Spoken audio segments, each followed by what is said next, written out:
27:17. ఇనుము చేత ఇనుము పదునగును, అట్లు ఒకడు తన చెలికానికి వివేకము పుట్టించును. Thank you. 27:17. All right. నా వైపు చూస్తూ ఈ మాటలు వింటే కొద్దిసేపు ఈ వాక్యం ద్వారా మీకు పరిచయం చేసి నేను ముగిస్తాను ప్రియులారా. చదవబడినటువంటి వాక్యంలో ఇనుము చేతనే ఇనుము పదునగును అనే మాట మనం చూసాం. ఇనుము చేతనే ఇనుము పదునగును అనే మాట ద్వారా ప్రభు ఏం చెప్పాలనుకుంటున్నారు? మనము ఒక పదునైన ఆయుధముగా వాడబడాలి. పదునైన ఆయుధముగా వాడబడాలంటే మనం చాలా పదునుగానే ఉండాలి కదా. పదును ఎవ్వరికీ ఎప్పటికీ శాశ్వతం కాదు. వాడబడుతున్న కొలది ఆ పదును తగ్గుతుంటుంది, మళ్ళీ పదును పెట్టుకోవాలి. ఏ ఆయుధము యొక్క పనిముట్టు యొక్క పదును తగ్గుద్ది అంటే ఏది ఎక్కువ వాడబడుద్దో దానికి పదును తగ్గుద్ది. ఇప్పుడు ట్యాంక్ ఫుల్ చేసాము, కారులో నలుగురము ట్యాంక్ ఫుల్ చేసాము. ఒకరి కారులో ఆయిల్ త్వరగా అయిపోయిందంటే కారణం ఏంటి? వాళ్ళు ఎక్కువ ప్రయాణం చేశారు. ఏది ఎక్కువ వాడబడితే దాని పదును తగ్గుతుంది. కాబట్టి నువ్వు ఎంత వాడబడుతుంటావో అంత పదును పెట్టబడాలి. సో అస్తమాటు పదును పెట్టుకునే అవసరం ఎవరికి ఉంటుందంటే అస్తమాటు వాడబడే వాళ్ళకి ఉంటుంది. ఎప్పుడైనా ఒక మీటింగ్కి వెళ్ళేవాడికి, ఎప్పుడైనా ఒక ప్రసంగం చేసేవాడికి, ఎప్పుడైనా ఒకసారి పదును పెట్టుకుంటే చాలు. తరచుగా వాడబడాలంటే, విస్తృతంగా వాడబడాలంటే, ఒకవేళ వాడబడుతూ ఉంటే ఎప్పటికప్పుడు పదును పెట్టుకోవాలి. ఒకవేళ నేను దానికి అతీతుని, నాకు అవసరం లేదు, నాది శాశ్వతమైన పదును పెట్టక్కర్లేదు అనిపిస్తే క్రమక్రమంగా వాడబడుటలో తగ్గిపోతాయి, ఫలితం తగ్గుతుంది. దీని మీద పెద్దలు ఒక కథ చెబుతారు. ఇద్దరు స్నేహితులు అడవిలోకి వెళ్ళి ఒకే పరిమాణము, ఒకే గట్టితనము కలిగిన 2 చెట్లను చెరుకు గొడ్డలతో నరకటం ప్రారంభించారంట. ఒక వ్యక్తి నిరంతరంగా నరుకుతూనే ఉన్నాడు తదేక దీక్షతో. మరొకడు ప్రతి 5 నిమిషాలకి ఎక్కడికో చోటుకి వెళ్ళి వస్తున్నాడు. ఈ ఏకాగ్రత చెదిరిపోకుండా తదేకంగా నరుకుతున్నవాడు అని తిడతాడు. ప్రతి 5 నిమిషాలు రెస్ట్ కావాలి నీకు, 50 పైసలు ఒళ్ళొంచి పని చేయి, ప్రతి 5 నిమిషాలకి పక్కెళ్ళి పిచ్చేసేలు ఎత్తనమేట్రా అని అంటా ఉన్నాడు, నీకు బద్ధకం అని. అయితే ప్రతి 5 నిమిషాలకి పక్కకెళ్ళి వచ్చేవాడు చెట్టు తొందరగా నరికేసాడంటే వీడి పని ఎవరికి కావలేదు. ఏంట్రా అని చూస్తే వాడు ప్రతి 5 నిమిషాలు పక్కకి వెళ్ళేది కేవలం ఒక రాయి మీద నూరుకొని వస్తాడు అంటాడు. ఈ కథను పెద్దవాళ్ళు ఎందుకు చెబుతారు అంటే, ఎక్కువ శ్రమ పడితే తక్కువ ఫలితం వస్తుంది. అదే తక్కువ శ్రమకి ఎక్కువ ఫలితము, త్వరగా ఫలితం రావాలంటే తరచుగా. నేను పెద్దగా దైవజనుల సాక్ష్యాలు, మిషనరీ చరిత్రలు తప్ప ప్రసంగాల పుస్తకాలు చదవను. ఫస్ట్ నుంచి అలవాట్లేదు. నేను ఎవరిదైనా ప్రసంగం ఫాలో అంటే ఏదైనా వినాలనిపిస్తే, టైంపాస్ అయితేనో, మనసు బాగాలేకపోతానో, డల్గా ఉంటానో, స్పిరిట్లో లోగా అనిపిస్తేనో వినాలి అంటే రేనాడ్ బాంకే గారి వింటాను. ఒకసారి వింటున్నప్పుడు ఆయన ప్రసంగం మధ్యలో తన అనుభవం చెప్తూ ప్రతి 6 మాసాలకు ఒకసారి బ్రేక్ తీసుకుంటారండి. ఆయన బ్రేక్ తీసుకొని ఇంట్లో ఒక్కలే కూర్చొని ఆ టీవీలో ఈ 6 మాసాల్లో తను చేసిన పెద్ద పెద్ద క్రూసేడ్ సెమినార్లో తన ప్రసంగాలే తను వింటారంట. విని ఒక ఖాళీ నోట్స్ పెట్టుకొని ఎక్కడెక్కడ పొరపాట్లు చెప్పారో, ఎక్కడెక్కడ ఇలా చెప్పుంటే బాగుంటుంది అవన్నీ నోట్ చేసుకుంటారంట. నోట్ చేసుకొని వాటి మీద మరలా మంచి కసరత్తు చేసి నోట్స్ ప్రిపేర్ చేసుకొని నెక్స్ట్ టైం సిద్ధపడతారు. అది విన్నప్పుడు నాకు చాలా సిగ్గేసింది. ఓరి బాబు, ఇంత పెద్ద దైవజనుడే, ఇంత గొప్ప దైవజనుడే, ఇంత పెద్ద దైవజనుడే ఏకంగా ప్రతి 6 మాసాలకు ఒకసారి తను కరెక్ట్గా చెప్పానా లేదా అని ప్రసంగాలను సమీక్ష చేసుకునే పరిస్థితి వస్తే మనం ఎంత, మన బ్రతికెంత, మన సేవ ఎంత, ఇంకెంత బాగా రివ్యూ చేసుకోవాలి కదా. విచిత్రం ఏంటంటే మన ప్రాంతాల్లో, మన దేశంలో ప్రపంచ జ్ఞానం నాకు లేదు కానీ ఎదుటివారి ప్రసంగాలను విశ్లేషించడానికి ఎంత సమయం తీసుకుంటారో చాలామంది దైవజనులు. ఈ పదం తప్పు, ఈ అక్షరం తప్పు, ఈ వ్యాఖ్యానం తప్పు, ఇలా చెప్పకూడదు, అలా చెప్పాలి.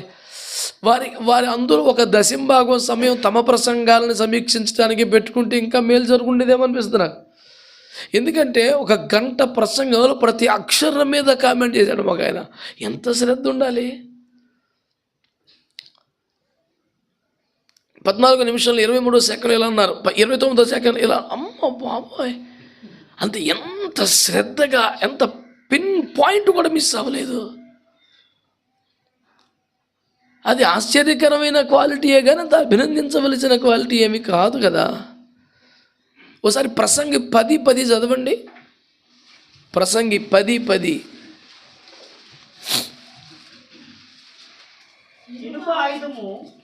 ఇనుప ఆయుధము మొద్దుగా ఉన్నప్పుడు దానిని పదును చేయని ఎడల పనిలో ఎక్కువ బలము వినియోగింపవలెను. చూసారా, అయితే ఆ పనిముట్టుని పదును పెట్టకపోతే శ్రమ ఎక్కువైపోతుంటుంది.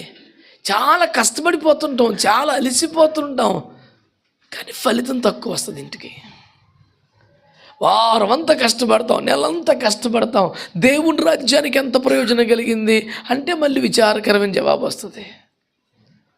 ఆ కాసేపు బాగానే వాడబడ్డారండి అంటారు, ప్రైజ్ అంటారు, థ్యాంక్స్ అంటారు. At the end of the day దేవుని రాజ్యమును కలిగిన ప్రయోజనం ఎంత? దేవుని రాజ్యానికి ప్రయోజనం కలగటం అంటే ఏంటి? ప్రజలు మారుమనసు పొందాలి, పశ్చాత్తపడాలి, బాప్తిస్మాలు పొందాలి, బాప్తిస్మం పొందిన వాళ్ళైతే ఆత్మను పొందాలి, ఆత్మను పొందిన వాళ్ళైతే కృపావరాలు పొందాలి, కృపావరాలు కలిగిన వాళ్ళంటే ఆత్మఫలాలు ఫలించాలి, ఆత్మఫలాలు కలిగినామంటే పెళ్లి కుమార్తె పాకంలో ఒక్కొక్క స్టెప్ పెరగటమేగా, ఇంకేముంది ఇందులో పెద్ద సీక్రెట్? ఇందులో ఏది ఎక్కడ జరిగినా దేవుని రాజ్యానికి ప్రయోజనం కలిగినట్టే. ఇంకా పరాకాశ స్థాయికి వెళ్తే కొంతమంది సమర్పణలోకి రావాలి, కొంతమంది పరిచర్యకి రావాలి, కొంతమంది సేవకులు అవ్వాలి, కొంతమంది అన్రీచ్డ్కి బయలుదేరిపోయి త్యాగంతో వెళ్ళిపోవాలి, కొంతమంది మిషనరీస్ కాలింగ్లోకి రావాలి. ఇలా ఏది జరిగినా దైవ రాజ్యానికి ప్రయోజనం కలిగినట్టే కదా. ఈ దైవరాజ్య ప్రయోజనం ఈ మోతాదులో జరగాలంటే ఇనుప ఆయుధం ఎప్పటికప్పుడు పదును పెట్టబడుతూ ఉండాలంట. నాకు ఆన్సర్ చెప్పొద్దు కానీ మీలో మీరు మాట్లాడుకోండి. కాస్త పదును తగ్గింది అనిపించినప్పుడల్లా నువ్వు వెళ్ళి పదును పెట్టుకునే ఇనప మొక్క నీ కూడా దొరికిందా? నీ లైఫ్లో మీ పాస్టర్ గారు ఎవరంటే పేరు చెప్తావు, మీ ఆత్మీయ నాయకుడు అంటే పేరు చెప్తావు, నీ ఫ్రెండ్ అంటే పేరు చెప్తావు, మినిస్ట్రీ అంటే పేరు చెప్తావు. నిన్ను పదును పెట్టి ఇనప మొక్క ఏదంటే చెప్పగలవా? ఎవరు చెయ్యెత్తే కానీ పైగా ఆన్సర్ చెప్పాల్సిన ముచ్చట్లు కాదు, లోపల మనం ఫీల్ అవ్వాల్సిందే. వాక్యం అంటుంది ఇనుము చేతనే ఇనుము పదునవుతుంది అని. నిన్ను పదును పెట్టే ఇనుము నీకు ఇంతవరకు దొరకలేదా? దానికి మీ జవాబేంటి? నేనేమంటున్నానంటే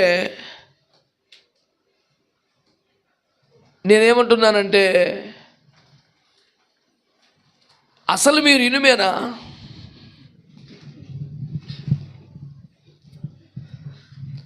గొడ్డలు ఎప్పుడో పడిపోయి నొత్తి కరెత్తి బాధేసుకున్నాడు చెట్టు మీద కూర్చొని. ఎలీషా శిష్యుడు తనకున్న గొడ్డలు ఎప్పుడో పోగొట్టుకున్నాడు. ఇంకా గట్టిగా మాట్లాడితే అసలు గొడ్డలి పొందుకోలేదు, ఎరువు తెచ్చుకున్నాడు. తనకంటూ ఒక కృపా వరము కానీ, పనిముట్టు కానీ, ఒక అభిషేకం కానీ ఏమీ లేకుండా ఎవరిదో ఒకటి ఎరువు తెచ్చుకొని దాని మీద బతికేద్దాం అనుకుంటే అది కూడా పోయింది. అది తెచ్చుకున్నది కూడా పదునైంది కాదు, అది గట్టిది కూడా కాదు. ఈ రోజున మీరు జ్ఞాపకం చేసుకోవలసిన మాట, అసలు నీవు కనుక ఇనుమైతే స్పష్టమైన దర్శనం, నీకు ఇనుమే కావాలి, చెక్క పనిచేయదు, మట్టి పనిచేయదు, బంగారం కూడా పనిచేయదు. నా భాషన్నారా? నీవు గనక ఇనుమైతే నీకు మళ్ళీ ఎవరు కావాలి? బంగారం కూడా పనిచేయదు, కర్ర మట్టి పనిచేయదు నీకు. అసలు నువ్వేంటో తెలుసుకో ఫస్ట్. నువ్వే రకమో నీకు ఆ రకముడే కావాలి.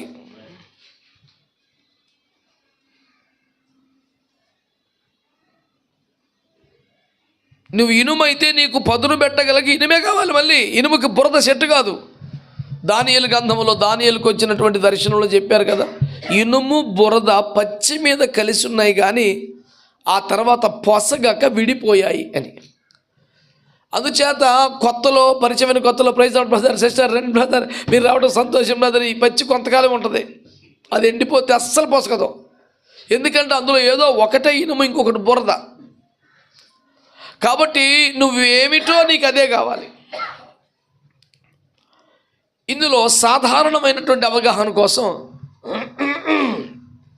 నేనేమంటానంటే, నీవు పరిశుద్ధాత్మను నమ్మే వ్యక్తివైతే నీకు పరిశుద్ధాత్మను నమ్మనంతో సహవాసం సెట్ కాదు. ఎన్ని పనికిమాల మాటలు, దయ్యం మాటలు, ఈ గోళ లేని పని తలకాయ నొప్పి, ఎన్ని పిచ్చి పిచ్చి మాటలు మాట్లాడి పరిశుద్ధాత్మ అంటావు, పరలోక భాష అంటావేంటి? పోను ఒకళ్ళు అంటే నీ గదిలో సావు, అంతేగాని ఎవరికి అర్థం కానప్పుడు సంఘంలో మాట్లాడటం ఏంటి అని రేజ్ అయిపోతున్నాడు ఒకడు. నువ్వేమో మాట్లాడకపోతే నీకు పొద్దు బుక్కి సావదు, మాట్లాడితే ఆడికి పడి సావదు. ఈ రెండింటి ఎట్ట కదులుతాయి? సమ్మతింపకుండా ఇద్దరు కూడి నడుతురా అని 3 ఆమోసులో చెప్పాడుగా.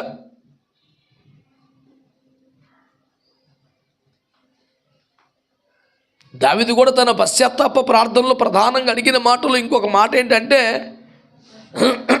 నాకు సమ్మతి గల మనసు పుట్టించు ప్రభు అన్నాడు. అంటే యాక్సెప్టెన్స్ ఉండదు, ప్రతి దానికి విరోధమే, అలా కుదరదు, అదొక నిత్య అసమ్మతి.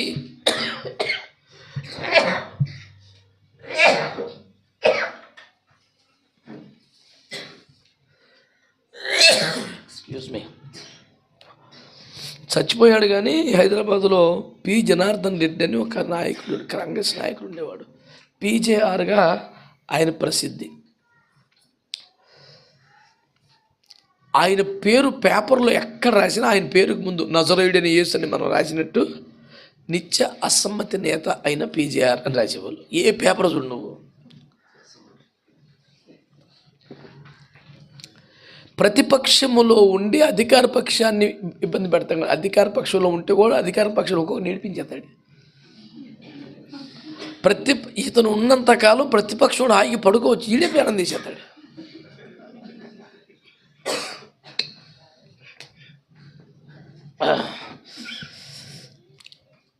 కొంతమంది అట్లా ఉంటుంది. ఎన్ని చెప్పు అంటే కరెక్టే, కానీ యాక్చువల్గా నేను ఈ విషయంలో విభేదిస్తాను. అసలు ఆత్మేది. నేనేమంటానంటే, నీకు ఈ తిప్పలు లేకుండా ఉండాలంటే, సేవలో హాయిగా నువ్వు సాగిపోవాలంటే ఒంటరిగా ఒక్కడవే చేసేసుకోవటం కరెక్ట్ కాదు. కాబట్టి నువ్వు ఏంటో అలాంటి నువ్వు సెట్ చేసుకోకండి, ప్రశాంతంగా చేసుకోండి. దేవుని వాక్యం చెప్తుంది, ఎద్దును గాడిదను జత చేసి దున్నకూడదు అని. ఎద్దు శ్రమజీవి, గాడిద కూడా శ్రమజీవి. ఎద్దు బరువులు మోస్తుంది, గాడిద కూడా బరువు మోస్తుంది. ఎద్దు తన సొంతగానే దొడ్డి తెలుసుకుంటుంది, గాడిద కూడా తన కామోదని తెలుసుకుంటుంది. అన్ని ఈక్వల్ క్వాలిటీసే. కానీ ఈ రెండు కలిసి పనిచేస్తే సెట్ అవుతాం. కాడి కడితే ఎట్ట కట్టాలా? ఇది ఎత్తు ఉంటుంది, ఇది ఎత్తు ఉంటుంది. కాడి దాని హైట్ ఏంది, వెయిట్ ఏంది, దీనిలో హైట్ ఏంది అని గొడవైంది. రెండు బరువులు మోసేవే, రెండు సేవాభారం కలిగినవే, రెండు నమ్మకమైనవే, రెండు ఎటుబడితే అటు తిరిగే రకాలు కాదు. సాయంత్రానికి సొంత గారి దొడ్డికి చేరేయే, యజమాని మాట వినేవే, బరువులు మోసేవే. ఇంత గడ్డి పెడితే అంత మోత మోసే రకాలే. కానీ హైట్ మ్యాచ్ అవ్వదు, జాతి లక్షణం సెట్ అవ్వదు. అంచేత సేవా భారము, సేవలో ప్రయాసపడే తత్వము ఉన్నను. ఎద్దుకి ఎద్దే సెట్ అయింది, గాడిదే సెట్ అయింది. నువ్వేంటో ఆ బాబుతో సెట్ చేసుకుంటేనే సేవలో హాయిగా సాగగలవు. ఈ సూత్రం పాటిస్తేనే ప్రశాంతంగా ఉండింది ప్యానం. ఎందుకని ఒక్కళ్ళమే సేవ చేయటం ఇండిపెండెంట్ మినిస్ట్రీ అనేది దేవుని చిత్తంలో లేదు, అది వాక్యానుసారం కాదు.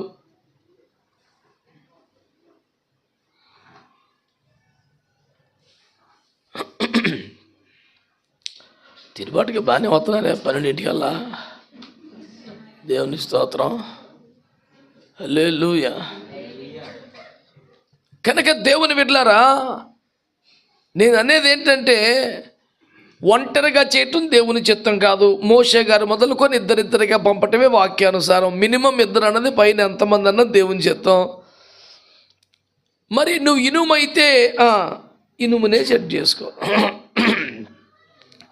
భాష కఠినం కాకూడదు అనుకుంటే మన్నించండి. సరికి గాడిద అయితే గాడిదే, ఎద్దైతే ఎద్దే. లేకపోతే ప్రయాణం సాఫీగా సాగదు.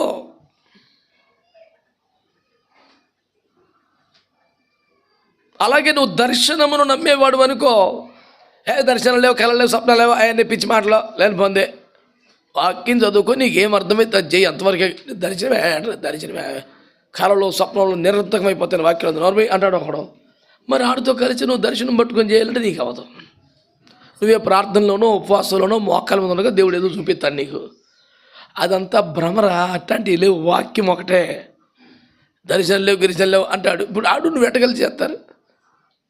నువ్వు ప్రార్థన చేసుకుంటే నీ దేవుడు ఏదో చూపించాడు. ప్రార్థన చేసి పడుకుంటే దేవుడు నీకేదో చూపించాడు. అసలు అప్పుడే ఈ పెద్ద మనిషి దర్శనంలోకి వెళ్ళలే పని మళ్ళీ మాటలు. అవన్నీ పాత నిబంధన. కొత్త నిబంధనలో వాక్యం పూర్ణమైంది వచ్చింది, పూర్ణము కాంది, నిరర్థకమైపోద్ది, మాట్లాడు బాగా అంటాడు. ఇక మీ ఇద్దరు కలిసి చెయ్యాలంటే ఇక ఇద్దరు సేవకులే కాకపోతే ఎద్దుగాడిదా తిట్టదు. ఎట్టుంటుంది బండి ఇప్పటికి. వెళ్దాం. దేవునికి స్తోత్రం కలుగునుగా. హల్లెలూయా. కనుక ఇంకొకడు ఉన్నాడు, ఇదే దేవుని రాజ్యం అంటాడు. ఇంకొకడు ఉన్నాడు, ఇది 1000 ఏళ్ళ పరిపాలన అంటాడు. అసలు ఇంకొక రాకడ 1914 అయిపోయింది అంటాడు. ఏమండి, ఆత్మీయ తల్లి ఆత్మీయ తండ్రి లేదని పిచ్చి మాటలు, పరలోక తల్లి ఉంది అంటాడు ఇంకొకడు. ఇంతమంది నువ్వు ఎట్లా నడుస్తావు అబ్బాయి?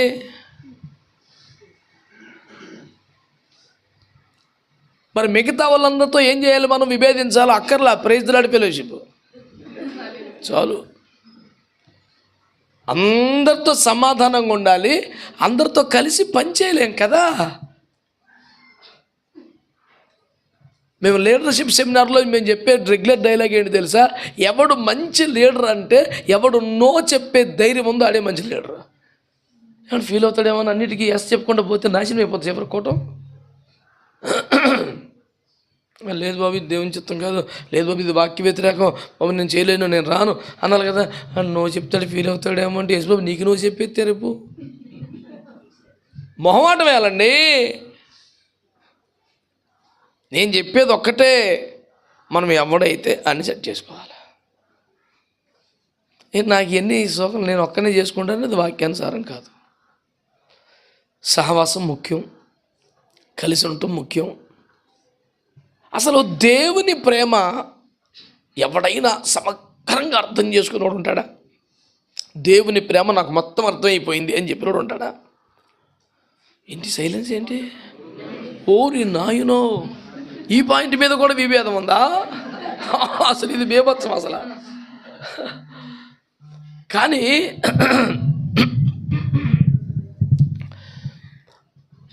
పౌలు గారు ఎఫెసీ పత్రికలో 3వ అధ్యాయంలో చివరి వచనాల్లో 18 నుంచి అంటాడు, ఆకాశము యొక్క ఎత్తు లోతు ఇవన్నీ చెప్తాడు.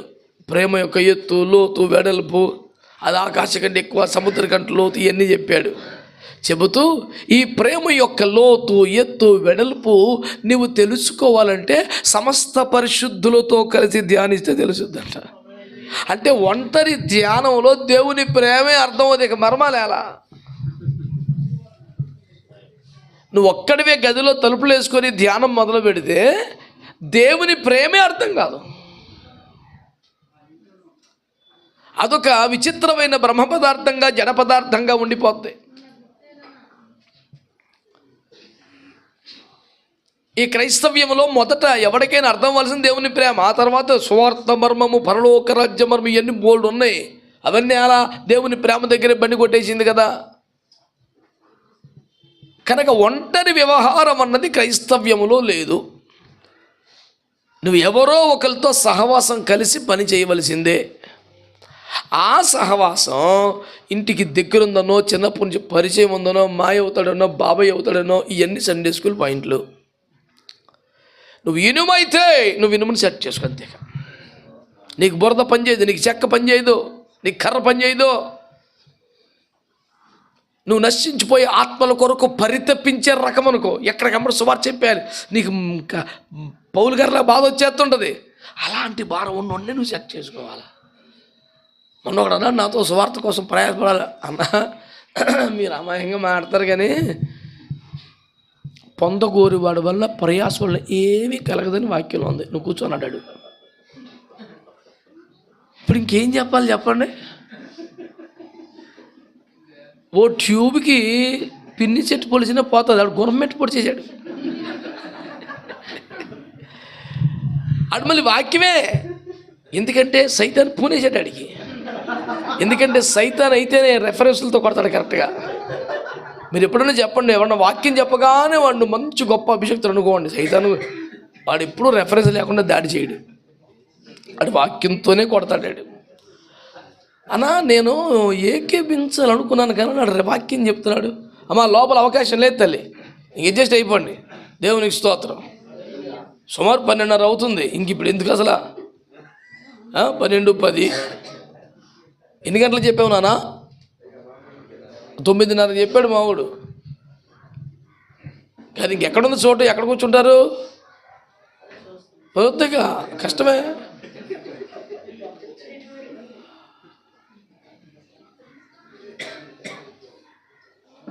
అయ్యయ్యో,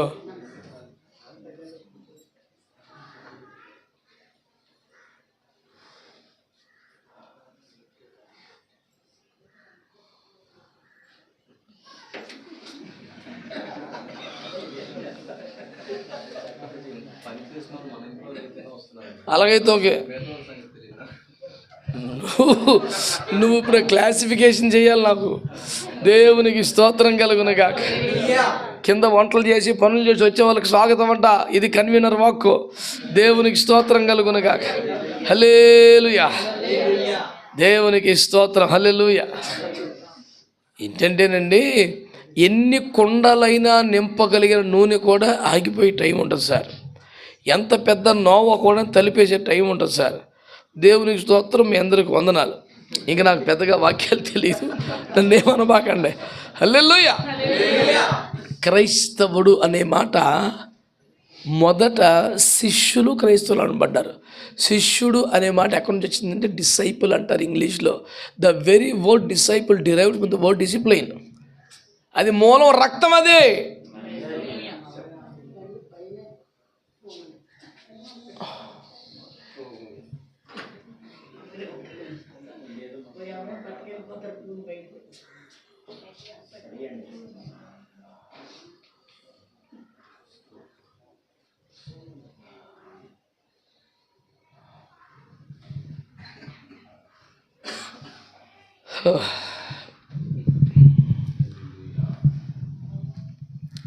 అంచేత దేవుని వాక్యములు మీరు గమనించాలి.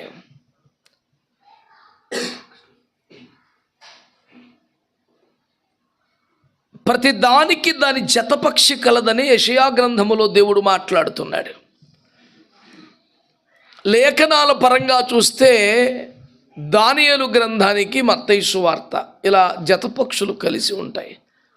యోహాను సువార్తకి యోహాను పత్రికలు.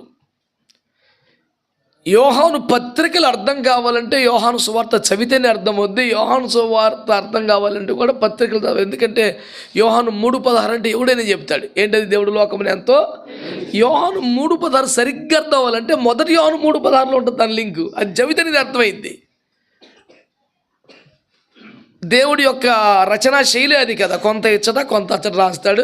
ఏదో ఒక్కటి చదివితే విషయం కొంత అర్థం అవుతుంది. ఇది అది కూడా మొత్తం చదివేస్తే ఓహో ఇక్కడ ఉందా అక్కడ ఉందా. మొన్న వాళ్ళు అడిగాడు, ఆయన క్రైస్తవేత్తరుడు, మీరు బాగానే చెప్తారు కానీ మేము ఏదన్నా సబ్జెక్ట్ తీసుకుంటే ఆ గ్రంథం నుంచి మాట్లాడతాం, మీరు అన్నీ ఇంకోసేపు 5వ రెఫరెన్సు కదే 10వ రెఫరెన్సు అన్నీ కెలికేస్తారు, ఎందుకలాగా తిన్న కూడా చెప్పలేమన్నాడు అన్నాడు. నేను అన్నాడు, వాళ్ళు ఏమనకూడదు కదండి మరి. మేము సోమపోతలు అయిపోకుండా ప్రతి విషయాన్ని 66 పుస్తకాలు సర్దేసి రాశాడు ఆయన. పద్యానికి ఎత్తుకోవాలి మేము. నేను మనిషి ఆరాధనకు ఒక పుస్తకం పెట్టి అదే చదువుతాను. నేను మిగతా 65 పుస్తకాలు చదవను. నాది ప్రార్థన మూమెంట్ అనుకో, నేను ప్రార్థనకు ఒక పుస్తకం పెట్టి అదే చదువుతుంటాను. మన రాకడ మూమెంట్ అనుకో, రాకడకు పుస్తకం పెడితే అదే చదువుతుంటాను. కనుక రాకడ విషయాలు ఆది కాండంలో కూడా ఉన్నాయి. ప్రాచీన పుస్తకం అని పేరు చెప్పిన యోబు గ్రంథంలో కూడా ఉన్నాయి కదా. ప్రతి విషయం కొరకు అన్ని పుస్తకాలు చదవాలి. కనుక మా దేవుడు మమ్మల్ని కాస్త చురుకైన వాళ్ళుగా, ఎక్కువ ప్రయాసపడే వాళ్ళుగా చేయాలని అలా ప్రతి విషయాన్ని అన్ని పుస్తకాల్లో రాశాడండి. మాకు తప్పదు, ఇక్కడ ఉంది చూసుకో, అక్కడ ఉంది చూసుకో, అక్కడ ఉంది చూసుకొని చెప్పాలి. అది విధానం, అది సిద్ధాంతం. మేము పదే పదే సోమరులుగా ఉండకూడదని 10 సార్లు ఆ పదం వాడానికి ఆయనకి ఏమర్థమైందో దేవునికి స్తోత్రం. వాస్తవమా కాదండి? ప్రభు అలా ఆయన ఏర్పాటు అలా చేశారు. ఆయన ప్రతి రచయితకు ఒక శైలి ఉంటుంది కదా, ఆయన శైలి అది. కొంత ఇచ్చట కొంత అచ్చట రాయటం. లేకపోతే మొత్తం విషయాన్ని 66 సబ్జెక్టులుగా మార్చి ఏ సబ్జెక్టుకి ఆప్షన్, స్తుతి ఒకటి, ప్రార్థన ఒకటి, ఆరాధన ఒకటి, రాకడ ఒకటి, ఏమండి సేవ నియమాలు ఒకటి, ఇలా 66 సబ్జెక్టులు పూసి రాసేస్తే పంతి విరిపోద్ది కదా. ఎవడికి ఏది కావాలో చేరుకుంటాడు. యాక్చువల్గా నా దర్శనం ప్రార్థన అన్నా, నేను 63వ పుస్తకం ప్రార్థన పుస్తకం చదువుతానంటాడు. ఇంకా మిగతా 65 పుస్తకాల్లో వాని కొరకు రాయబడి ఉన్న దేవుని చిత్తాన్ని ఆయన ఇంక పట్టించుకోడు. అందుకే నా సౌకర్యం ఎంత పెద్ద స్కాలర్ కూడా లేకుండా అన్ని చోట్ల సర్దేశాడు యేసు ప్రభు. చచ్చినట్టు ఎరుకోవాలి మనం, తప్పదేక. ఇంకొక ఆప్షనే లేదు. యేసు రక్తం ఏం చేయం. దేవుని గ్రంథంతో మన స్నేహం పెరగడానికి దేవుడు చేసిన అద్భుతమైన జ్ఞాన ఏర్పాటు అది. ఆహా, దేవుని బుద్ధి జ్ఞానముల బాహుల్యం ఎంతో గొప్పది అనుకోవాలి ఇక్కడ. దేవునికి స్తోత్రం కలుగునుగా. హల్లెలూయా. కనుక నీ ఇనుపు నీకు దొరికిందా? పదును పెట్టే సరుకు నీకు దొరికిందా? నీ జతపక్ష నీకు దొరికిందా? నీ కాడిలో జోడి ఎద్దు నీకు దొరికిందా? ఇది చాలా ఇంపార్టెంట్ సేవలో.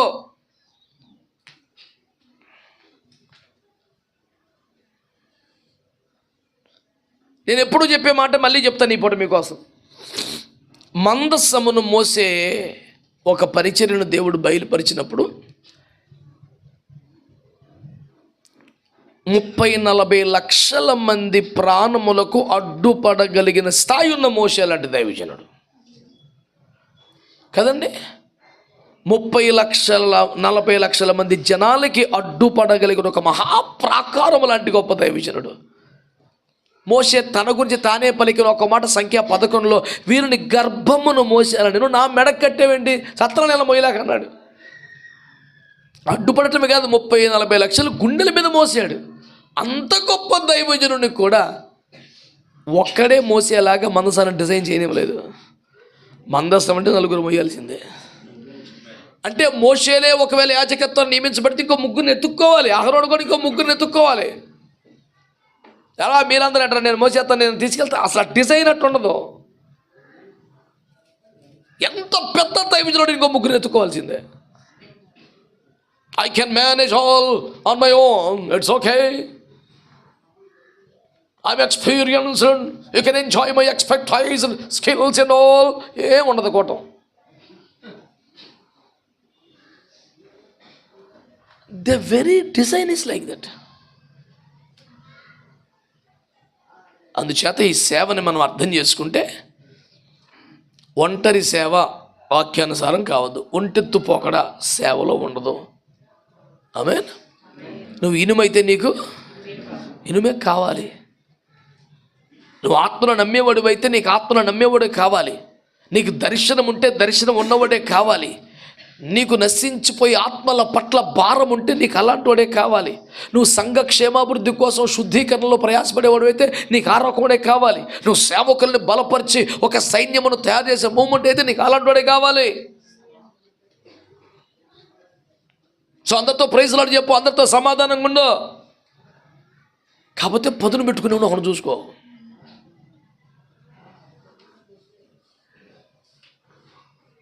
లేకపోతే నువ్వు వాడబడేది ఇనుపు ఆయుధం పదును తగ్గిపోతే శ్రమ ఎక్కువైపోద్దని చెప్తున్నాడు కదా బైబిల్లో. ఫలితం తగ్గిపోతుంటుంది. రక్షించబడి లేదా సేవకు వచ్చి 10 ఏళ్ళు అయిపోయింది, 20 ఏళ్ళు అయిపోయింది. ఈ పాటికి ఎన్ని ఆత్మలు సంపాదించాలి? ఈ పాటికి ఎన్ని సంఘాలు కట్టాలి? ఈ పాటికి ఎంత పరిచయం చేయాలి? నీకు పదునెట్టోళ్ళు లేక ఆడి చేతిలో పడక. నేను అంటాను ఒక మాట. దమస్కు దాసుడైన ఎలియాజరు, ఐగుప్తు రాజు పశువునిచ్చేసినట్టుగా బానిసగా ఇచ్చేసిన ఎలియాజరు సాక్షాత్తు పరిశుద్ధాత్మతో పోల్చదగిన స్థాయికి వచ్చేసాడుగా. 2, సాక్షాత్తు అబ్రహాముకే ఎంత గౌరవం దక్కుద్ది అంత గౌరవానికి దక్కిందిగా. నా యజమానుడు బహుగా ఆశీర్వదించబడినాడని ఎలియాజరు చెప్పబోతుంటే బెతుయేలు అంటాడు, యెహోవాను ఆశీర్వదింపబడిన లోపల. నేను కాదు సార్, మా యజమాని తెలిసిలేవా మాకు, నువ్వు కూడా అరేంజ్ చేయట్రా కూర్చో అన్నాడా? నిజానికి ఆ గౌరవం ఎవరికి దక్కాలి? ఎవరికి దక్కింది? ఇప్పుడు నువ్వు సరైన చేతిలో పడితే లెక్క వేరు ఉంటుంది అసలు. పడకే, అది కమాన్ ప్లేట్ అయినా కమ్మర్ దగ్గరికి వెళ్తే కొలువులో పెడితే సుత్తెట్టి బాస్తే ఆకురేట్ నూరితే దాన్ని పిడికిడి సెట్ చేస్తే మహావృక్షాలు నరికేయచ్చు. లేకపోతే అలాగే ఉంటుంది అది ఎప్పటికీ. పదునెట్టే వాళ్ళు కావాలి కదా సార్.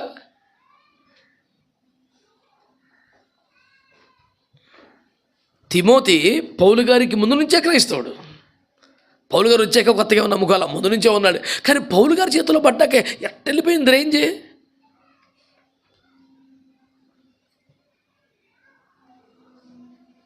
నిజముగా అతని వంటి వాడు లేడు అని చెప్పాల్సిన స్థాయికి వచ్చేసాడు. అతని యోగ్యత అని మాట్లాడే స్థాయిలో ఉన్నాడు.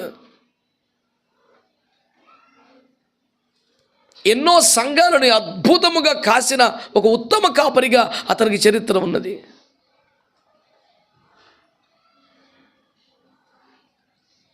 పక్కన పడవేయబడ్డ బాణాలు ఎలీషా చేతులు పడితే యెహోవా రక్షణ బాణాలుగా మారిపోలేదా? అసలు సరైనోడు చేయబడితే లెక్క వేరు ఉంటుందండి. అందుకనే సంఖ్యాకాండం 3వ అధ్యాయంలో యాజకత్వానికి పిలువబడ్డ లేవీలందరినీ ఏమన్నాడు?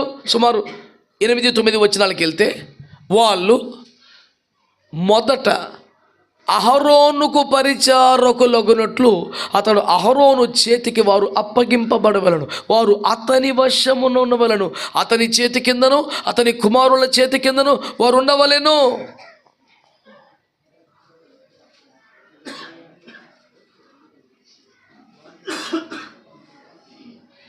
దేవుని స్తోత్రం, హల్లెలూయా. కనుక దేవుని వాక్యాన్ని మీరు జాగ్రత్తగా ఆలకిస్తే తేలుతున్న ఫలితార్థం ఏమిటి? సరైన చేతుల్లో పడితేనే తయారవుతాడు ఎవడన్నా.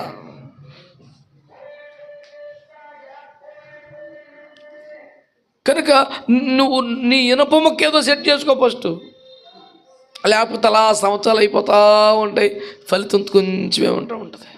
కష్టం తప్పదు, ప్రయాస తప్పదు, ఫలితం తక్కువ ఉంటుంది. ఆయుధమే పొద్దునైంది అయితే ఇంకెక్కువ ఫలితం వచ్చి ఉండేది కదా అని జీవిత చర్మాంకంలో బాధపడే పరిస్థితి వస్తుంది. ఒక సరైన యూనియన్ దొరకకపోతే, నువ్వు అనాయింటెడ్తో సరిగ్గా నువ్వు జాయిన్ అవ్వకపోతే, ఎప్పటికప్పుడు పదును పెట్టినట్లుగా అప్పగించుకోకపోతే ఫలితము ప్రయాసకు తగినంతగా రాదు. ఏదో కొత్త గొప్ప మిగులుతూ ఉంటుంది. ఇన్నేళ్ళు అయిపోయిన సేవకు వచ్చి ఏం చేసామంటే కొంచెం కనపడుతుంటుంది. అలా కాదు. దేవుని రాజ్యం అనే కొట్లను ఆత్మల చేత నింపగలిగిన పాటి వ్యవసాయం చేయాలంటే ప్రతి జనరేషన్లో సేవ పెరగాలిగా. ఇప్పుడు అబ్రహాం ఎంత ఆశీర్వాదం పొందాడు, దానికంటే ఎక్కువ ఇస్సాకు చూశాడు, ఇస్సాకు కంటే ఎక్కువ యాకోబు చూశాడు, యాకోబు కంటే ఎక్కువ యోసేపు చూశాడు. తరం పెరుగుతున్న కొద్ది పోతుందిగా. మోషే విమోచించగలిగాడు. యెహోషువ వాగ్దాన దేశం చేర్చటమే కాదు, స్వాస్థ్యాలు పంచిపెట్టేశాడు, పలారం పెట్టాడు. ఇదిగా ఈ యాపిల్ నువ్వు తిను, ఈ కమలపై నువ్వు తిను అన్నట్టుగా ఈ జిల్లా నువ్వు తీసుకో, ఈ రాష్ట్రం తీసుకో. ఏంది? ఒంటి చేత్తో 31 మంది రాజులను చంపి ప్రాణాన్ని పణంగా పెట్టి సంపాదించినటువంటి దేశాలని పలహారం భజనలు పంచిపెట్టేశాడండి.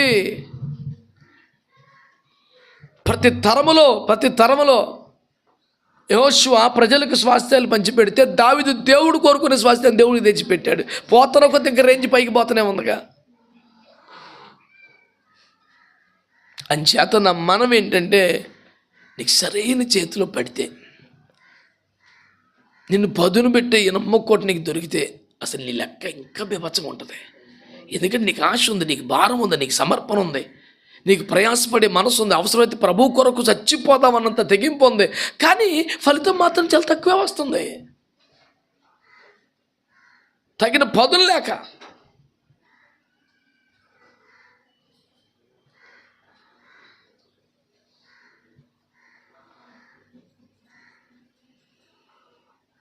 మనం ఏ బాప తోలమో అలాంటి వాళ్ళే కావాలి. దానికి సంబంధించి కొన్ని 3 మాటలు మీకు జ్ఞాపకం చేస్తాను, 1-2 వచనాలు. ప్రభు నా హృదయంలో ఉంచిన ఉపదేశ సారం ఇది. నీ వినుమైతే నీకు ఇనుమే కావాలి అన్నది ప్రధానమైనటువంటి విశేషం. ఈ పాఠాన్ని తీసుకోగలిగితే ఈ కూడికకి పరమార్థం నెరవేరిపోయినట్టే. అయినా మరికొన్ని విషయాలు జోడించడానికి ప్రయత్నంలో భాగంగా లూకా సువార్త 1వ అధ్యాయం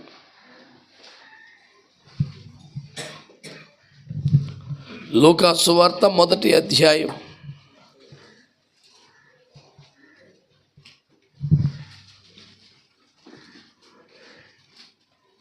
56వ వచనం. అంతటా మరియా ఇంచుమించు 3 నెలలు ఆమెతో కూడా ఉండి పిమ్మట తన ఇంటికి తిరిగి వెళ్ళాడు. మరొకసారి చదివిపెట్టిన సార్ అదే మాట. అంతటా మరియా ఇంచుమించు 3 నెలలు ఆమెతో కూడా ఉండి 3 నెలలు ఆమెతో కూడా అయ్యా చదవండి అయినా చదవండి సార్, ఏం కాదు అయ్యా చదవండి.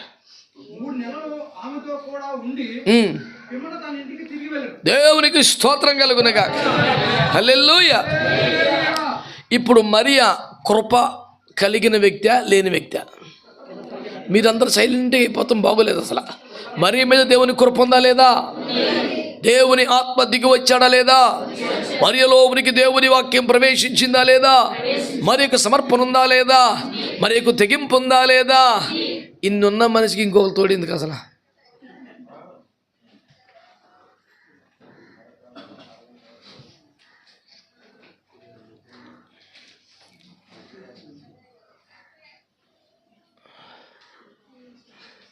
ఇంకో అరగంటలు అయిపోద్దంట్లే, పొంది తెగొట్టేద్దాం.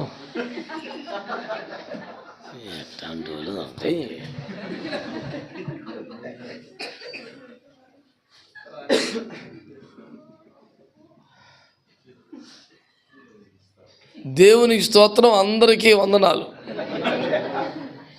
ఇది వందనాలు కూడా చెప్తలేదేటి? అయ్యబో ఓయ్, మళ్ళీ ఇదో సిద్ధాంతం ఉందేటి? దేవునికి స్తోత్రం కలుగునగా. హల్లెలూయా.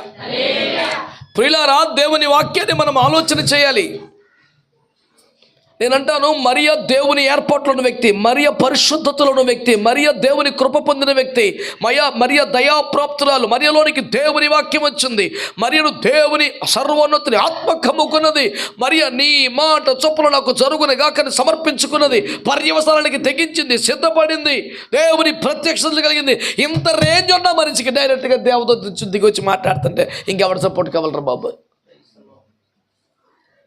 ఓ దర్శనమో స్వరమో ప్రత్యక్షతో లేని వాళ్ళకి కదా అడిగి కావాలా? దానియేలుతో మాట్లాడుతున్నప్పుడు గబ్రియేల్ గారు ఏమన్నారు గుర్తుందా? నువ్వు బహు ప్రియుడవు కనుక నేను నీ వద్దకి. మరి ఇప్పుడు మరియమ్మ దగ్గరికి వచ్చిందంటే ఆమె కూడా అదేగా మాట్లాడరా?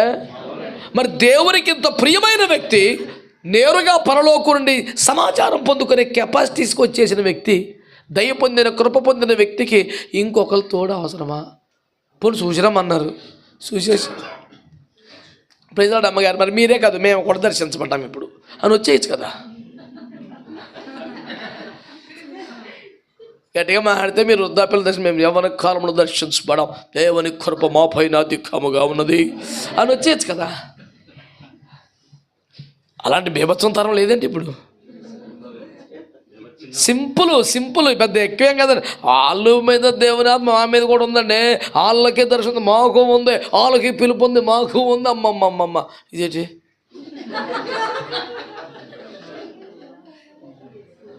వెళ్ళానా? God bless you. దేవునికి రాకపోకలో తోడు ఉండునుగా. దేవునికి స్తోత్రం కలుగునుగా. హల్లెలూయా. కనుక దేవుని ఏంటన్నా కాలేజీకి వెళ్ళిపోతాడా? మళ్ళీ టైం ప్రకారం ముగించలేకపోయావే. నాకు ఆ మొక్క చెప్తే తగ్గొట్టేద్దరు కదా ఇందాకని. ప్రభు కాపాడును కాక. కాబట్టి ఈ మాటలు మీరు మంచిగా పట్టించుకోగలిగితే, అంటే కృప కలిగిన వ్యక్తే, ఆత్మను పొందిన వ్యక్తే, ఉపదేశాన్ని వాక్యమును పొందిన వ్యక్తే, ఒక సమర్పణ, వైరాగ్యము, త్యాగము, పర్యవసానములను తెగించగలిగిన సమర్పణ వ్యక్తి కూడా ఇదే పాకంలో ఇంకొక మనిషి సహవాసం అవసరమైంది. ఎలిజబెత్ దగ్గరికి వెళ్ళి దర్శించుకొని ప్రార్థన చేయించుకొని వచ్చేస్తే చాలు కదా. ఇంచుమించు 3 మాసాలు ఉందంట. నాకు ఆ వచ్చిన చదివినప్పుడు నాయన 3 నెలలు ఏదో అమ్మ నాన్న వాళ్ళు చీకొడేస్తారు, ఎలాగో పట్టించుకోరాళ్ళు. పిల్లవాడు గర్భపెట్టి పనికి పని మాట్లాడుతూ సాగు. నీకు వాళ్ళతో ఉంటే నా దర్శనం నెరవేరదు, వాళ్ళతో ఉంటే నన్ను ఈ గర్భమును మోయనివ్వరు, వారితో ఉంటే లోకరక్షకుడు భూమి మీదకి రావడానికి ఎన్నొక సాధనంగా వాహనంగా వాడమన్నెవరో. ఈ నా దర్శనం ఎక్కడ బలపడుతుంది, నా లోపల వాక్యం ఎక్కడ ఎదుగుతుంది, నన్ను ఎక్కడ దేవుని ఆత్మ వాడుకోగలుగుతాడు, నేను ఎక్కడ దైవ చిత్తానికి పనికొచ్చే ప్రయోజన పాత్రగా మారుతాను. సెటిల్ అయిపోయింది అక్కడ. నీకేమిటొచ్చింది? కొంప గోడలు దిక్కుమాలి దాకా ఎక్కడ పడి ఉన్నావు? కొంప గోడు ఉన్నా ఆ కొంపలో గోడు ఎక్కువ తండ్రి. ఎంత ఎక్కువ అంటే నా గోడు వినేవాళ్ళు ఆ కొంపలేరు. దేవునికి స్తోత్రం. ఇదేంటే దేవుని వాక్యం గర్భం ధరించడం ఏంటి, దేవుని ఆత్మ పని చేయటం ఏంటి? ఈ ఎవడు ఒప్పుకుంటాడే? మా పరువు రోడ్డు మీద లాక్కొచ్చేసావు నువ్వు. చిన్నప్పటి నుంచి ప్రార్థన పెంచితే మా కొంపకి ఇట్ట తెచ్చావేంటి? చితక బతక కొట్టేద్దరు మనిషిని. అక్కడ నీ దర్శనం నెరవేరే ఛాన్స్ లేదు. అక్కడ సొంత ఇల్లైనా సొంత రక్తమైనా నీ దర్శనానికి వ్యతిరేకమైతే దారి చూసుకోవటమేగా. చేసేది ఏముంది సార్? అల్టిమేట్గా అక్కడికి వెళ్ళాలి మనం. ఏమంటారు మీరు? యవన్యాశాస్త్రం దుర్మార్గుడు తల్లిదండ్రులకు విరోధంగా నిర్ణయములు చేయమని మాట్లాడుచున్నాడు అని నా మీద పోస్టర్ ఎత్తాడు ఒకడు తమ్నేలు పెట్టి. వాళ్ళకి ఎలాగో కరువు లేదు, వాడికి మెటీరియల్ ఇవ్వటమే నా జీవితం అయిపోయినట్టు ఉంది. ఏదో ఒక పాయింట్ మీద వెంటనే పెడతాడు. ఓన్లే 17 ఛానల్ బతుకుతున్నాయి. దేవుడు అందరినీ కాపాడును గాక. నేనని కాకే సందా ఇచ్చి పోషించి అంత రేంజ్ మనం లేదు. ఆడే సంపాదించుకున్నాను నా పేరు మీద. సూపరు. నా ప్రసంగాలు నా ఛానల్ నీకు వాడి దగ్గర ఉంటే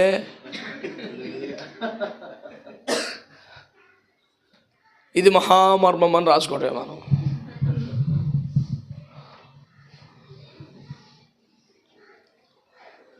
నేను ఒక్క మాట అంటాను దేవుని బిడ్డలారా,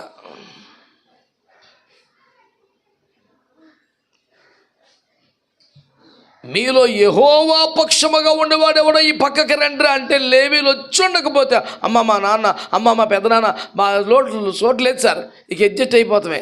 పాప నిండిపోయింది, చిన్న మందిని కదండి. దేవుని స్తోత్రం. మీకు అర్థమైందా? అని లేవీలు అనుకుంటే అసలు ఈ యాజక వ్యవస్థకి వాళ్ళు ఎంపిక చేయబడే వాళ్ళ మాట్లాడరా? వాళ్ళు కత్తులు పట్టుకొని నరికి చంపేసింది ఎవరంటే సొంత అన్నదమ్ముల్ని, అక్కచెల్లెల్ని, తల్లిదండ్రుల్ని, పెద్ద వాళ్ళందరినీ. ఎందుకంటే దేవునికి వ్యతిరేకమైన ఒక భయంకరమైన పాపం చేస్తే,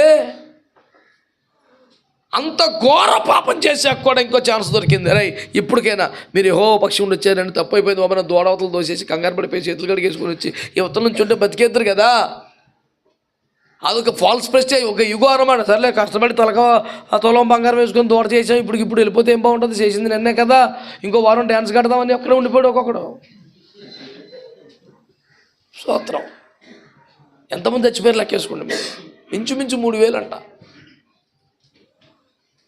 నేను అనేది ఏంటంటే దేవుని బిడ్డలారా, నువ్వు ఆ బంధాలను అనుబంధాలను తెంపుకొనగలిగిన రోషానికి రాకపోతే, రోషం గల దేవుని సేవ, దహించు అగ్గిన దేవుని సేవ ఎట్లా చేయగలుగుతావు?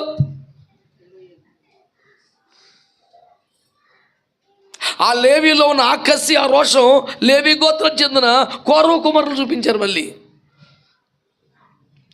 మీలో ఎవడైనా సరే ఈ దరిద్రంలో ఉండకూడదు అనుకుంటే ఆ దుర్మార్గుల గుడారం నుంచి పక్కకు వచ్చేయండి అన్నాడు. ఒకసారి అమ్మ మా నాన్న మా అమ్మ ఎంత తప్పు చేసినా వాళ్ళే, ఎంతైనా అమ్మ కదండి, ఎంతైనా నాన్న కదండి అంటే వీళ్ళు కూడా భూమిలోకి పోతారు కదా, వీళ్ళు కూడా అగ్నితో కాలిపోతారు కదా. వీళ్ళు పక్కకు వచ్చేసారు. వాళ్ళు ఏకంగా వాళ్ళు రాసిన కీర్తనలు, వాళ్ళు రాసిన విశేషాలు పరిశుద్ధ గ్రంథంలో చోటు దక్కాయి. దావీదు కాలంలో కీలకమైన పోస్టుల్లో కోరవ కుమారులు పెట్టాడు. దావీదు రాజ్యంలో వాళ్ళు ఒక గౌరవప్రదంగా వాడబడ్డారు. యాజక పరిచర్యలో చర్చ్ అడ్మినిస్ట్రేషన్తో దావీదు దగ్గర తయారు చేశాడు. క్వైర్ ఎవరు, ప్రీస్ట్లీహుడ్ ఎవరు, సిస్టమ్ ఏంటి, అన్ని కర్రలు మోసేవాళ్ళు ఎవరు, వీళ్ళు ఎవరు, మొత్తం అంతా దావీదు దగ్గర. దాన్ని ఆర్గనైజ్ చేసిన తర్వాత ఎగ్జిక్యూషన్లో మిగిలిపోయిన దాన్ని సాల్మోన్ చేశాడు కిందకు వచ్చిన తర్వాత. ఏది వాళ్ళకి వేరే ఇల్లు కట్టించడం, ఆలయములో పరిచయం చేసేవారు. కొన్ని క్వార్టర్స్ కట్టించాడు సొలొమోను. కానీ ఆ సిస్టమ్ అంతా డిజైన్ చేసింది, ఆర్గనైజ్ చేసింది అంతా కూడా దావీదే కదా. అందులో కీలకమైన దశల్లో వాడబడ్డారు కౌరవ కుమారులు. ఎంత ఘనతలకు వచ్చింది. ఎంతైనా అమ్మ కదండి, నాన్న కదండి, అన్నయ్య కదండి అంటే అటే పోతారుగా. తల్లిదండ్రులను ప్రేమించాలి, గౌరవించాలి, సన్మానించాలి, లోబడాలి. కానీ వాళ్ళే ఒకవేళ దేవుణ్ణి కూడా పక్కన పెట్టమని కనుక ఒత్తిడి తీసుకొస్తే కాళ్ళనే పక్కన పెట్టడం తప్పనిసరి అవుతుంది. ఇదేం పాపిష్టి పనికిమాలిన తిరుగుబాటు భావజాలమేం కాదు. ఇప్పుడు నువ్వు దేశ సైనికుడు అనుకో, అండోయ్ నువ్వు సైన్యంలో ఉన్నావు, బోర్డర్లో మంచి మూమెంట్లో ఉన్నావు, ఏదో శత్రు దేశంతో యుద్ధం జరుగుతోంది, ప్రెసిడెంట్ బంగ్లాదేశ్ వాడితో తిక్కలేసలే ఎత్తున్నారు, నువ్వు ఆ బోర్డర్లో కాస్తున్నావు. ఏమండి గవర్నమెంట్ నీకు పైనుంచి సైనిక అధికారి ఏచాయ్ కాల్చిపడిన ఆర్డర్ వచ్చింది, నాన్నగారు అసలు వాడు మనోడరే ఏమని బాగా అన్నాడు, ఇప్పుడు ఏం చేస్తావు? సైన్యాధికారి పై అధికారి కాల్చిపడే ఫైర్ అన్నాడు అంతే. ఇదే టైంలో నాన్నగారు మన చుట్టం అవుతాడు ఏమని బాగా అన్నాడు. ఇప్పుడు ఏం చేయాలా? కన్న తండ్రి మాటకు లోపడి నీ పాపిష్టివాడా అంటావా?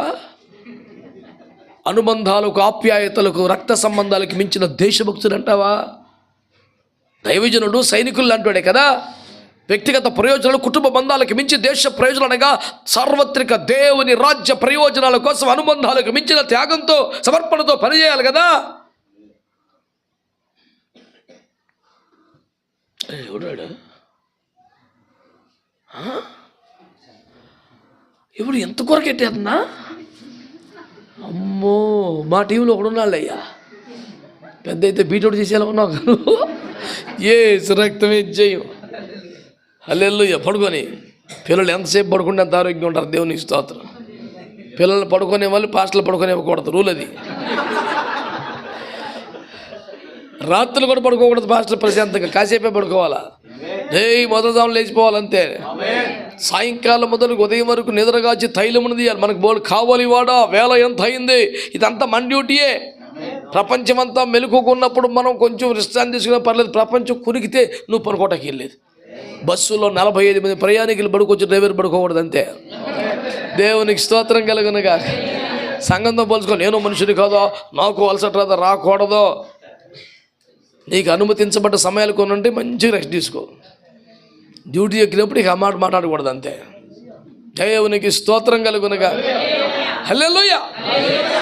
ఫ్లైట్లో ప్రయాణం చేసినప్పుడు అట్లా ఒక సీలో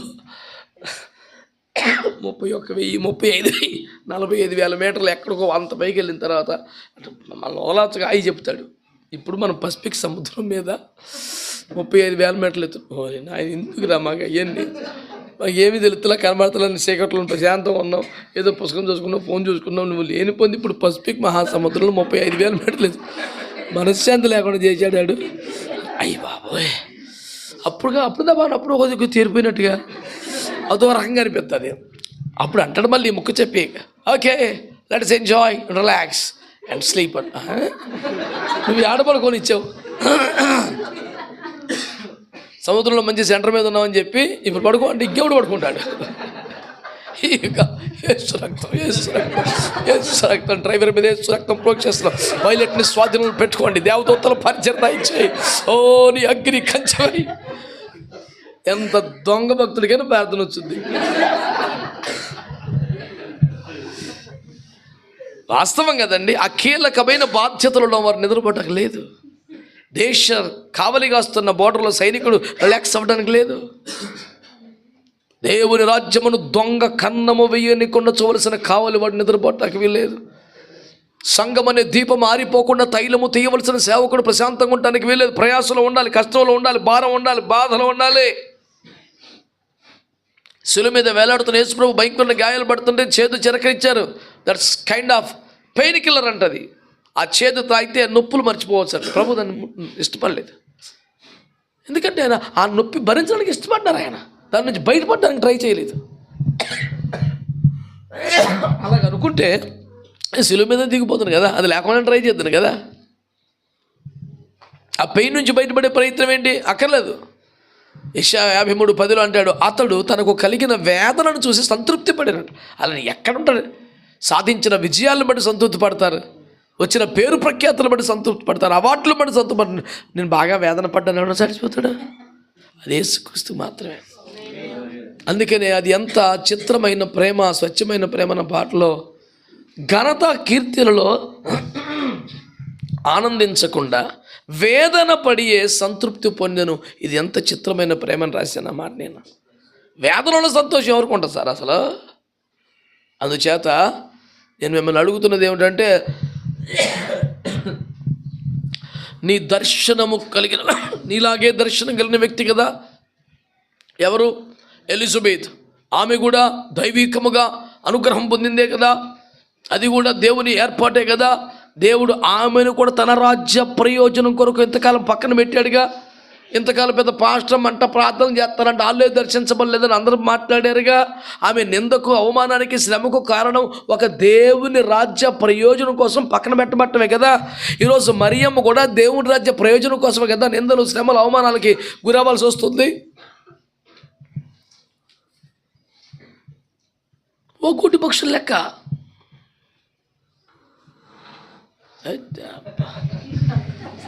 హల్లెలూయా. కనుక దేవుని బిడ్డలారా, మీరు ఆలోచన చేయాలి ఈ మాటలో. మరియా ఎలిజబెత్ దగ్గర 3 నెలలు ఉండిపోయిందంటే నాకు ఎంత ఆశ్చర్యం. ఇల్లు చేస్తారు ఎవరైనా? అబ్బే, పరిశుద్ధుల సహవాసం అవసరం, అభిషక్తుల సహవాసం అవసరం, దైవజనుల సహవాసం అవసరం. అదొక కాలయాపనగా, టైం వేస్ట్ అయిపోతున్నట్టుగా భావించే ఒక తరం ఉందండి బాబు.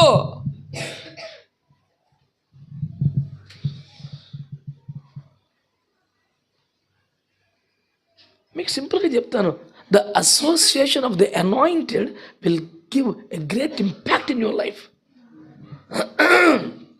అభిషక్తులతో సహచర్యం నీ జీవితం మీద ఒక ఆశీర్వాదకరమైన చెరగని ముద్ర వేస్తుంది. ఆమేన్. మీరు ఆలోచన చేయండి. సౌలు ఉంటాడు కదా, మొదటి సమూయేలు 9లో గాడిదలు పోయి అప్పటికి 3 రోజులు అయిపోయింది, ఇంకెక్కడ దొరకటం లేదు. ఇక్కడ దీర్ఘదర్శనుడు అతనుంటే చెబుతాడని చెప్పేసి తెలుసుకొని అతని దగ్గరకు వచ్చే ప్రయత్నం చేస్తే ఇవ్వడానికి ఏమీ లేదు కదంటే పాలేరే పావుతులు వెండిస్తే సర్లే వెళ్దామని బయలుదేరతాడు.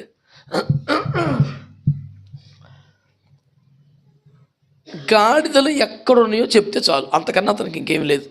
సమస్య అది, వచ్చిన కారణం అది. కానీ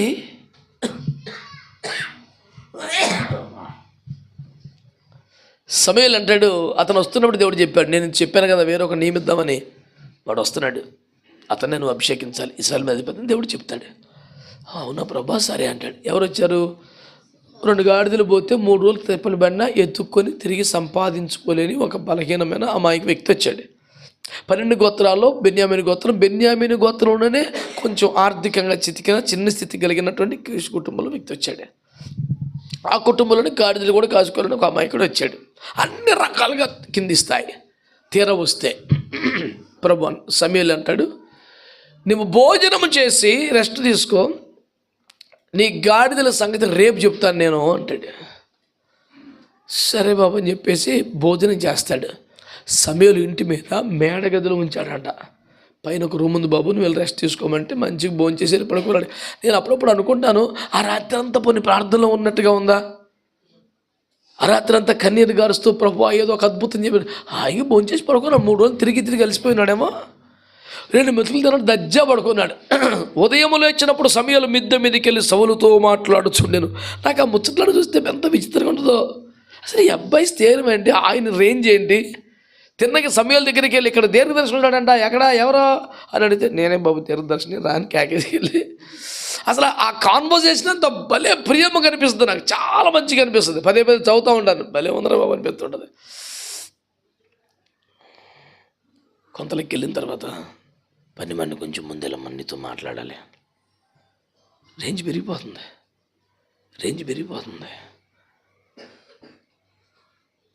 మోకరింపు చేసి తల మీద తైలం పోసి యెహోవా నిన్ను ఇశ్రాయేలు మీద అధిపతిగా అభిషేకించాడు. ఒక్క గడియలో రాజు అయిపోయాడు సార్ సాధారణ మనిషి. ఇంత రాడికల్ చేంజ్ అట్లా వచ్చేసింది. ఇంత అద్భుతం ఎలా సాకారమైంది? దేవుని ఏర్పాటు, దేవుని చిత్తం, దేవుని ఉద్దేశం ఇవన్నీ నేను కాదంటలేదు. దేవుని ఏర్పాటును బట్టి, దేవుని చిత్తాన్ని బట్టి దేవుడు సెలెక్ట్ చేసుకున్నాడు. యాకోబు చేసిన ప్రార్థనను బట్టి బెన్యామీను గోత్రాన్ని జ్ఞాపకం చేసుకోమని, కుడి చేతి పుత్రులుగా చేసుకోమని, రాజదన్న ఉంచమని కోరుకున్నాడు కాబట్టి దేవుడు ఆమె అన్నాడు కాబట్టి చేశాడు. ఎన్నోసార్లు మాట్లాడాం కూడా, అది పెద్ద విశేషం కాదు. కానీ ఇతని టర్నింగ్ పాయింట్ ఏదని చెప్తే సమూయేలు ఇంటికి రావడం అని ఎవరిని కాదనగలరా? మోషే టర్నింగ్ పాయింట్ హోరేబు కొండ మీద మండుచున్న పొదలో యెహోవా ప్రత్యక్షతని ఎవరిని కాదనగలరా? దావీదు టర్నింగ్ పాయింట్ గొలియాతును చంపడం అనేదని ఎవరన్నా కాదనగలరా? ప్రతి దైవజనుని లైఫ్లో ఒక కీలకమైన ఘట్టం ఉంటుందా లేదా? అలా సౌలు కొరకు చెప్పాల్సి వస్తే శామ్యూల్ దగ్గర ఉండడం కాదనగలవా మనం? నేనేమంటున్నానంటే అభిషక్తుల సాహచర్యం ఆశీర్వాదకరంగా ఉంటుంది. మనుషులు అన్నాక ఒంటరిగా బతకలేంగా, చుట్టాలో, బంధువులు, స్నేహితులు ఎవరో ఒకరితో కలవకుండా సోషల్ లైఫ్ ఉంటుంది మనిషికి. ఒంటరిగా ఎవడో బతకలేడు. ఆ సోషల్ లైఫే ఎవరో ఒకరు రక్తాన్ని బట్టో, చదువుని బట్టో, కులాన్ని బట్టో, స్నేహాన్ని బట్టో ఒకే వాడలో ఉంటున్నందుకో బంధాన్ని మెయింటైన్ చేసుకోవటం కన్నా మన దర్శనమును బలపరిచేవాడో, మనకు పదును పెట్టగలిగినవాడో, మనలాగా పక్కన పెట్టబడినవాడో, మనలాగా దేవుని రాజ్య ప్రయోజనం కొరకే శ్రమ పడుతున్నవాడో, మనల్ని ఏకంగా అభిషేకించగలిగినవాడు అట్టాంటి వాడుతూ ఉంటే ఇంకెక్కువ మేలు జరుగుతుంది కదా అన్నాను. అంతకన్నా ఇంకేమీ లేదు. మనిషి ఎలాగో సంఘజీవి, ఒంటరిగా బతకలేడు, సమాజంలో కావాలి మనుషులు. మరి ఎవరో ఒకరితో కలిసి అట్లాగా జీవితాన్ని లాగించేసే బదులు నీకు పదును పెట్టగలిగిన వాళ్ళైతే, అభిషేకించగలిగిన వారైతే, నీ దర్శనమును ఎంకరేజ్ చేసే వాళ్ళైతే అది ఇంకెక్కువ లాభం అవుతుంది కదా నీకే మంచిది కదా. అందుకనే నీకు తగిన ఇనుమును నువ్వు చూసుకో అనేది నేను పదే పదే మీకు ఇస్తున్న ఒక సలహా. దేవునికి స్తోత్రం కలుగునుగా. ఆమేన్. హల్లెలూయా, హల్లెలూయా. అలాగే మత్తయి అని జ్ఞాపకం చేసుకుంటే అపోస్తలుల కార్యాలు 1:22 ఉంటాడు. అతని గురించి రాయబడి ఇంట్రడక్షన్ పేతురు గారు చెప్పిన పదాలు ఎంత ఇష్టం అంటే, ఏమండి, యేసు మనకు బోధింపనారంభించినప్పటి నుంచి కాదు, యోహాను బాప్తీసం ఇచ్చిన దినమును మొదలుకొని అంటాడు. ఇంకో 6 మాసాల ముందుకే యోహాను బాప్తీసం ఇచ్చిన దినములు మొదలుకొని యేసు మన మధ్య పరిచర్య చేస్తున్న కాలం అంతట్లో మనలో ఒకడుగా ఉండినవాడు. స్తోత్రం. అది మత్తయి యొక్క అర్హత. మీరు చెప్పండి, ఈ 12 మందితో పాటు మత్తయి కూడా పిలువబడ్డా? మత్తయి కూడా దేవుని ఏర్పాట్లో ఉన్నాడా? పోనీ 12 మందికి 5 రొట్టెలు 2 చేపలు 5,000 మందికి 15,000 మందికి పంచమన్నాడు, నువ్వు కూడా చేయరా అన్నాడా? కూడా వస్తావు తప్ప ఎప్పుడైనా పట్టించుకోలేదు. అతనికి ఒక మైక్ ఇవ్వాలా, అతనికి ఒక పరిచయం ఇవ్వాలా. ఇప్పుడు చూడండి,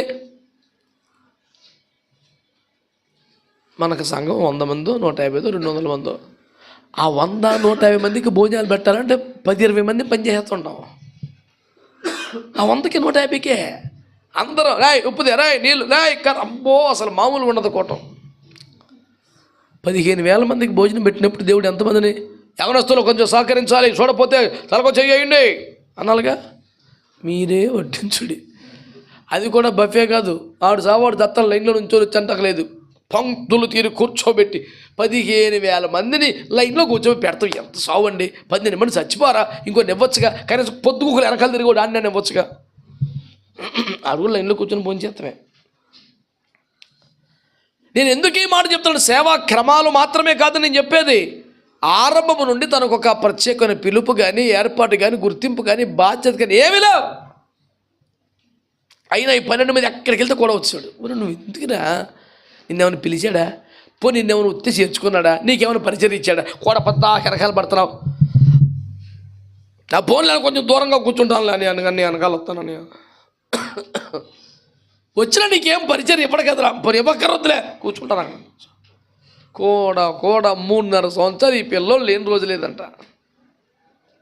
యోహాను బాప్తీసం ఇస్తున్న దినముల మొదలుకొని యేసు మన మధ్యలో పరిచయం చేసిన కాలం అంతా మనలో ఒకడిగా ఉన్న మనిషి. అయ్యో 6 మాసాలు, 3.5 అయితే 4 సంవత్సరాల మనిషి. అబ్బే పొద్దు గూగులు వెనకాలే చీటీ ఎత్తే పేరు కొట్టుకొచ్చేసింది యేసు రక్తం ఇచ్చి. పౌలును 12వ అపోస్తలుడిగా ఇస్కరియోతు పోతే అనుకుంటారు చాలామంది, కానీ అలా లేదు బైబిల్లో. అతని నెంబర్ 13. ఈ 12 మంది కంటే ఎక్కువ సేవ చేసిన 12 మందిలో కాదు, అప్పటి నుండి మత్తయి 12 మందిలో ఒకడిగా లెక్కించబడను. ప్రపంచ పునర్జన్మందు 12 కుర్చీలు వేస్తే అందులో కుర్చీ పౌలుది కాదు, ఖచ్చితంగా మత్తయిదే. ఏం రేంజ్ కొట్టేశాడు రా బాబు. పౌలుకి కూడా వేరే కుర్చీ వేయవలసిందే. ఈ 12 మందిలో న్యాయాధిపతులుగా తీర్పు తీర్చే ఆ రేంజ్ ఎవరికి వచ్చింది ఇప్పుడు? ఏం చేసేసండి. పోనీ ఆ తర్వాత అయినా ఆయన పేరు వచ్చింది, చేర్చుకున్న అపోస్తలుడు అయ్యాడు. ఆ తర్వాత ఆయన చేసిన కార్యాలు అపోస్తల కార్యాలు ఉన్నాయా? ఇంకో పత్రికలు ఉన్నాయా? ఎపఫ్రదితు, తీతు వీళ్ళ ప్రస్తావనలో కూడా ఉన్నాయి, కానీ ఈ బాబు పేరు దాన్ని కుర్చీ కొట్టాడు. న్యాయాధిపతిగా ఉండి ఇజ్రాయేలులకు తీర్పు తెచ్చిపోయి మామూలు ముచ్చటండి ఏమన్నది. నేను అంటున్నాను, the association of the anointed will be never wasted. పరిశుద్ధుల సహచర్యం, అభిషక్తుల సహచర్యం ఎప్పుడు వ్యర్థం అవ్వదు. ఏదో ఒక కృప, ఏదో ఒక ఆశీర్వాదం ఉంటుంది. హల్లెలూయా. యెహోషువ ఏంటంటారు స్పెషల్? 40 రోజులు మోషే ఉపవాసం ఉన్నాడు కదా, అదే 40 రోజులు యెహోషువ కూడా ఉపవాసం ఉన్నాడు కదా. ఆయన కొండ మీద పిలువబడ్డాడు, ఈయన పిలువబడలేదు కాబట్టి కింద ఉన్నాడు. కానీ ఈయన మనల్ని పిలవలేదు కదా అని చెప్పేసి ఎప్పటికెప్పుడు టమాటో ఏమి లేదే. పాలెంలోకి వెళ్తే పక్కనే కదా అమ్మ నాన్న అందరూ, వెళ్ళొచ్చు కదా, తినొచ్చు కదా. కొండ కింద అక్కడే గుడారంలో ఉండిపోయాడు మనిషి, ఎలా ఉపవాసాలు ఉండిపోయాడు. ఎప్పుడు వదిలిపెట్టి వెళ్ళలేదు.